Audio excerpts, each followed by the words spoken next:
والصلاة والسلام على سيدنا محمد وعلى آله وأصحابه أجمعين وأشهد أن لا إله إلا الله وحده لا شريك له وأشهد أن سيدنا محمدا عبده ورسوله۔ انتہائی قابل صد احترام بزرگ دوستو بھائیو، ہمارا جو خطبہ جمعۃ المبارک ہوتا ہے حضرت بلال سینٹر برسٹل میں، یہ اردو کا خطبہ ہمارے قابل صد احترام حضرت علامہ مولانا حافظ الطاف صاحب ارشاد فرماتے ہیں خطبہ اردو میں، اور پھر میں بعد میں انگلش میں گفتگو کرتا ہوں۔ تو چونکہ آج انہوں نے مجھے حکم فرمایا، ان سے اجازت لی، تو انہوں نے پھر فرمایا کہ آج اردو کے خطبے کے حوالے سے بھی جو ہے انہوں نے مجھے ارشاد فرمایا کہ اس موضوع پہ گفتگو کرو۔ انشاءاللہ کسی موقع پہ اس پہ تفصیلی گفتگو ہوگی، کوئی سیشن پورا کریں گے۔ جیسا کہ آپ کو علم ہے کہ پرویز مشرف کے دور سے لے کے اس وقت تک پاکستان کا جو ایک بڑا مسئلہ پاکستان میں امن عامہ کو خراب کرنے میں چلتا رہا، وہ ہے مسئلہ تحفظ ناموس رسالت پر تحفظات۔ ناموس رسالت صلی اللہ علیہ وآلہ وسلم کے تحفظ پہ کسی قسم کا کوئی کمپرومائز نہیں ہے، کیونکہ ہماری جان، ہماری ایمان، ہمارا ایمان سب کا سب حضور علیہ السلام کی ناموس کے ساتھ ہے۔ 2008 میں بھی احتجاج ہوا جب مشرف کا دور تھا، دھرنے ہوئے، روڈ بلاکس ہوئے، لوگوں کو گرفتار کیا گیا۔ پھر پیپلز پارٹی کا دور حکومت آیا، پھر یہی کچھ ہوا۔ پھر پچھلا نواز شریف کا دور ہے، وہ بھی آپ کے سامنے ہے، اور اب عمران خان صاحب کا دور ہے، یہ بھی آپ کے سامنے ہے۔ تو آج میں چند چیزیں جو ہیں وہ آپ کے سامنے لاؤں گا کہ یہ بلاسفیمی لا ہے کیا، یہ کہاں سے شروع ہوا، کیسے یہ بنا، کس طرح سے اس کو ڈیل کیا گیا۔ یہ بلاسفیمی لا جو ہے بیسیکلی یہ برطانوی قانون کا قانون ہے جو 1860 میں 1860 میں پہلی دفعہ برطانیہ کے اندر جو ہے اس کا تعارف ہوا۔ پھر جس وقت غازی علم الدین شہید کا واقعہ ہوا، برطانیہ کے اندر مذہبی توہین کا کوئی قانون نہیں تھا، لہذا برطانوی راج کے اندر یہ جو توہین مذاہب کا قانون ہے، یہ 1927 میں 1927 میں برٹش گورنمنٹ نے اس کو جو ہے وہ نافذ کیا کہ کسی بھی مذہب کی توہین نہیں کی جائے گی۔ یہ اس طرح یعنی 1860 کا قانون 1927 میں انڈیا میں چلا گیا۔ اب کیوں گیا، اس کے محرکات کیا تھے؟ اس کے محرکات غازی علم الدین شہید کا مقدمہ تھا۔ پھر جس وقت پاکستان بن گیا، اس قانون کے حوالے سے کوئی خاص تبدیلی نہیں آئی۔ جب 1974 میں 1974 میں احمدیوں کو اقلیت قرار دیا گیا، پھر دوبارہ اس قانون کے حوالے سے بات چیت شروع ہوئی۔ لہذا وہ جو 295 پہلے سے موجود تھا، یعنی یہ برٹش قانون ہے، بیسیکلی یہ پہلے سے موجود تھا۔ اب اس قانون کے اندر توسیع کی گئی، ایکسٹینڈ کیا گیا 295B اور C کے ساتھ. لہذا 1986 میں جب جنرل ضیاء الحق کا دور تھا اس وقت یہ قانون پاس ہوا کہ جو بھی بندہ حضور علیہ الصلوۃ والسلام کی توہین کرتا ہے اس کے لیے جرم کی نوعیت کے مطابق حیثیت کے مطابق سزا ہوگی، یا تو اس کو جیل ہوگی یا سزائے موت ہوگی. دو چیزیں آ گئی. پھر کسی مسئلہ کے اندر اس قانون پہ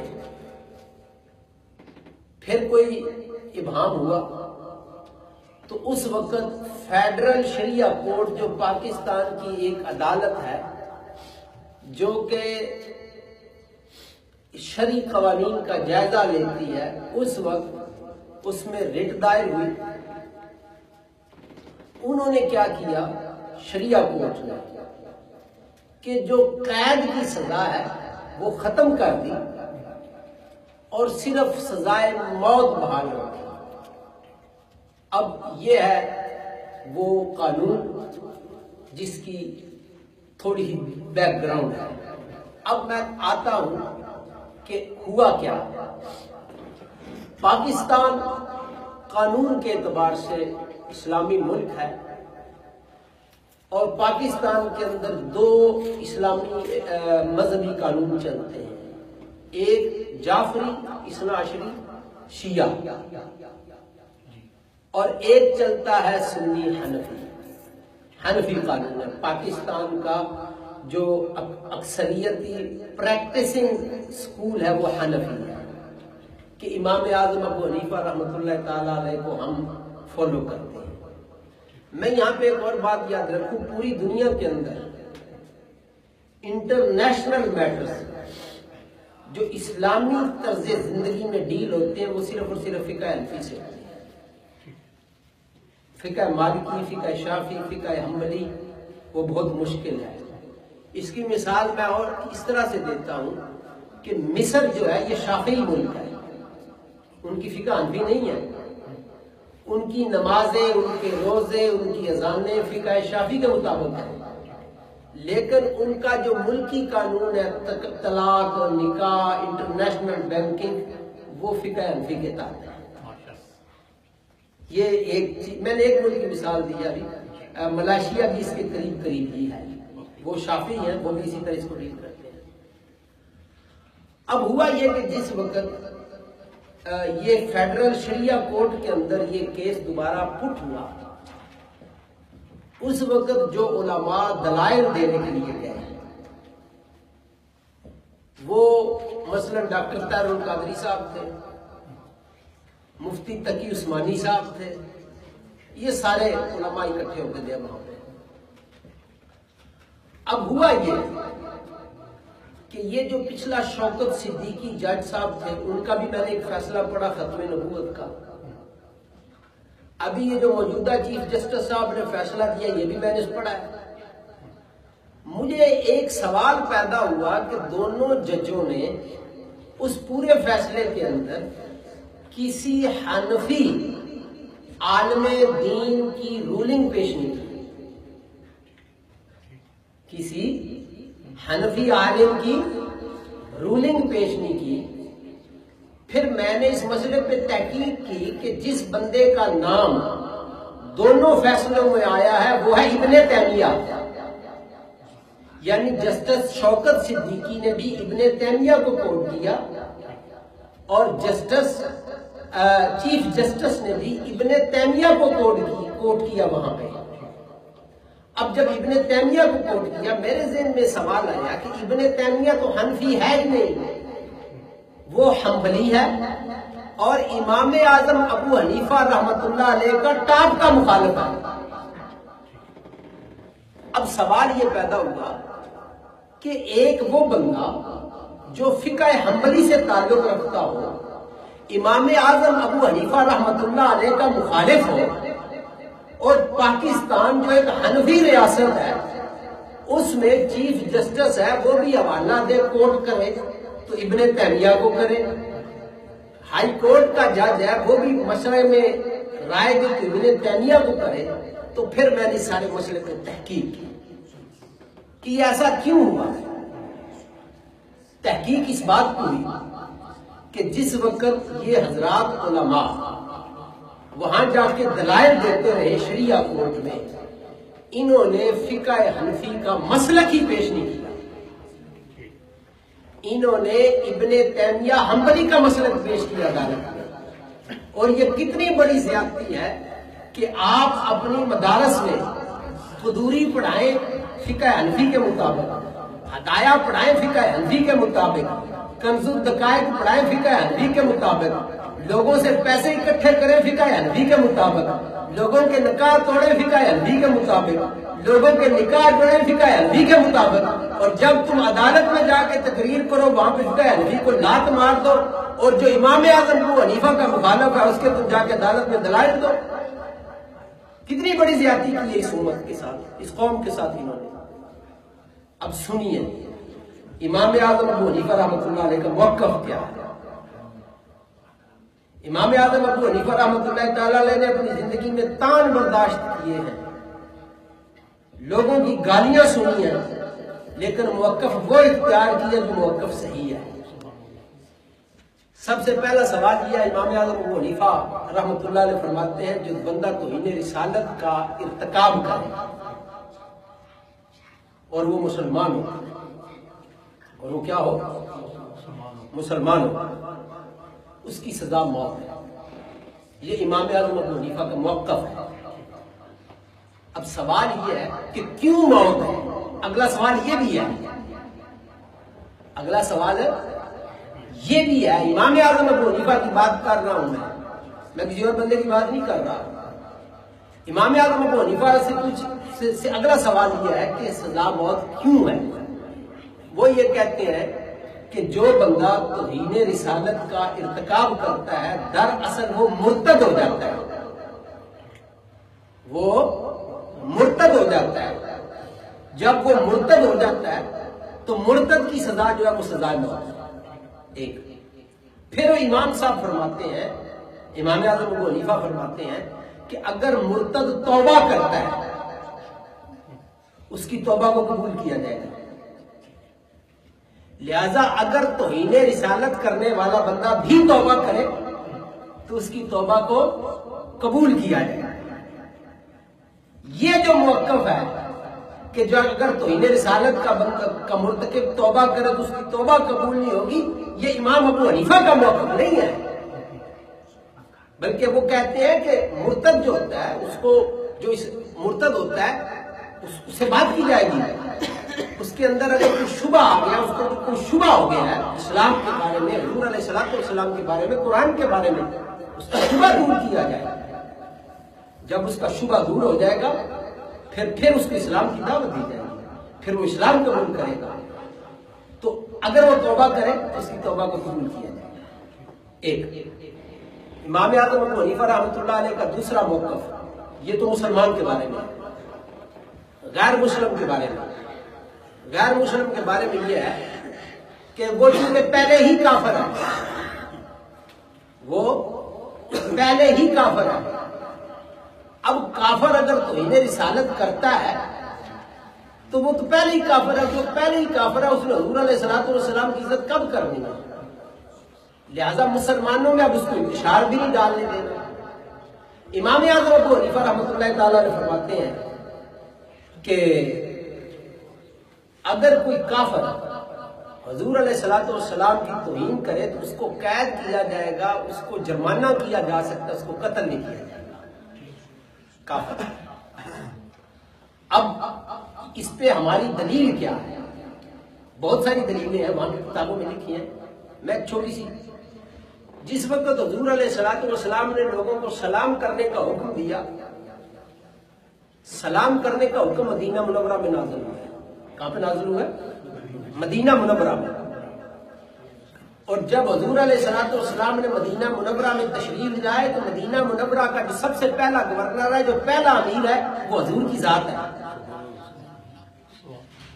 اب لوگ سلام کہتے ہیں السلام علیکم۔ کچھ یہودیوں کے لوگ آئے، انہوں نے کیا کہا؟ السلام علیکم، لام ختم کر دیا، لام ختم کر دیا۔ ام المومنین سیدہ عائشہ صدیقہ رضی اللہ تعالی عنہا وہاں پہ موجود تھیں، انہوں نے آگے سے جواب دیا وعلیکم السلام واللعنہ، ایک لفظ کا اضافہ کیا، وہ غلط بات تھی۔ امام اعظم اپنے ام المومنین نے لعنت کا بھی اضافہ کیا۔ نبی علیہ الصلوۃ والسلام نے کیا فرمایا؟ فرمایا عائشہ جتنا انہوں نے کہا ہے اتنا تم بھی کہو، اللہ رفق کو پسند کرتا ہے، نرمی کو۔ اب ہمارے ائمہ فقہا نے اس قسم کے دلائل دیے، کہتے ہیں کہ انہوں نے حضور کی توہین کی تھی، حضور عاقل وقت تھے، لیکن چونکہ وہ کافر تھے لہذا حضور علیہ الصلوۃ والسلام نے ان پہ قتل کی حد جاری نہ کیا۔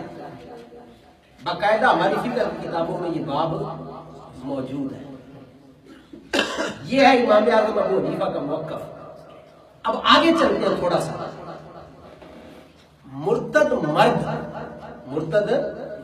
مرد اگر وہ ارتداد مرتد ہو جائے، بندہ مرتد ہو جائے تو اس پہ حد لگے گی۔ امام اعظم ابو حنیفہ رحمۃ اللہ علیہ کا موقف ہے۔ یہ ویڈیو ریکارڈ ہو رہی ہے، سارے سنیں گے۔ چیلنج کرتا ہوں اگر امام اعظم کا موقف اس سے 1 انچ بھی آگے ہو تو جو چور کی سزا ہے وہ فیض حسن کی سزا ہے۔ امام اعظم ابو حنیفہ رحمۃ اللہ علیہ فرماتے ہیں اگر مرد جو ہے وہ مرتد ہو جائے تو اس کو سزا ہوگی، عورت کو سزا نہیں ہوگی۔ مرتدہ عورت کو سزا نہیں ہوگی۔ اب اس کی دلیل کیا ہے؟ صرف عورت کو سزا کب ہوتی ہے؟ عورت کو قذف کی سزا ہوگی، زنا کا الزام لگانے کی، زنا کی سزا ہوگی۔ اگر عورت مرتد ہو جائے تو اس کو سزا نہیں ہے۔ ایک یہ بھی بات ذہن میں رہے کہ حضور علیہ الصلوۃ والسلام نے عورتوں پہ یہ حد قتل کی حد سے منع کیا ہے اس معاملے میں۔ اب ایک اور مسئلہ آ گیا، بڑا سنجیدہ سا مسئلہ۔ کہتے ہیں جی مسلمان جو ہے یہ تو لوگوں کی جان کا خیال نہیں رکھتے۔ بھائی ہمارے علماء نے بڑا خیال رکھا ہے۔ اب اگر آج کے مولوی جو ہیں وہ مقدس نعروں کو سیاست کے لیے استعمال کریں، حصول عہدہ کے لیے استعمال کریں تو وہ الگ بات ہے۔ ہماری کتابوں میں مسئلہ لکھا ہوا ہے کہ جو عورت اور مرد شادی شدہ ہو اور وہ زنا کر بیٹھے تو ان کی جو سزا ہے وہ رجم ہے۔ یہ مسئلہ پتھر مارنا۔ قدوری کے اندر جو سب سے پہلی کتاب ہے اس میں یہ مسئلہ لکھا ہوا ہے، باقی کتابوں میں تو آگے چل کے تفصیل موجود ہے۔ جو ٹیکسٹ ہے ہمارا اس میں یہ مسئلہ لکھا ہے کہ حد کے نافذ کرنے سے پہلے عورت نے اقرار کیا، سزا کے ہونے سے پہلے عورت نے اقرار کیا کہ اس نے یہ جرم کیا ہے۔ اگر سزا سے پہلے یا سزا کے دوران عورت اپنے اقرار سے منکر ہو جائے تو اس کے انکار کو قبول کیا جائے گا، اس کے انکار کو قبول کیا جائے گا۔ بلکہ قدوری نے تو یہاں تک، امام قدوری جو ہماری پہلی ٹیکسٹ ہے فقہ حنفی اس میں تو یہاں تک لکھا ہوا ہے کہ قاضی کے لیے مستحب ہے کہ وہ عورت کو تلقین کرے کہ تم مکر جا، اقرار کیا ہوا ہے کہ تو مکر جا، منکر ہو جا، تو منکر ہو جا۔ اس سے قاضی کے لیے مستحب ہے کہ وہ تلقین کرے۔ کیوں؟ اس لیے کہ انسانی جان کا مسئلہ ہے آگے۔ ہمارے امام اعظم ابو حنیفہ رحمۃ اللہ علیہ کا یہ موقف ہے جس نے پوری دنیا کے لوگوں کو مجبور کیا ہے آج بھی کہ نمازیں وہ پڑھتے ہیں فقہ شافعی کے مطابق، روزے رکھتے ہیں فقہ شافعی کے مطابق، اپنی عدالتوں کا نظام وہ فقہ حنفی کے مطابق چلا رہے ہیں۔ یہ تو اب آج ہم ہیں، دنیا اس طرف جا رہی ہے کہ ہمارے ملکوں میں آسانی پیدا ہوگی امام اعظم ابو حنیفہ کا موقف اختیار کر کے، اور پاکستان میں مولوی جو ہے وہ ابن تیمیہ عملی کی طرف جا رہے ہیں۔ اور یہی وجہ ہے کہ جب کسی بھی مسئلے کے اندر اخلاص نہ ہو، اس کی اکیڈیمک تحقیق نہ ہو، تو یہی انجام ہوتا ہے جو پچھلے 10 سال سے ہو رہا ہے۔ اللہ رب العالمین میرے ان جملوں کو اپنی بارگاہ میں قبول فرمائے۔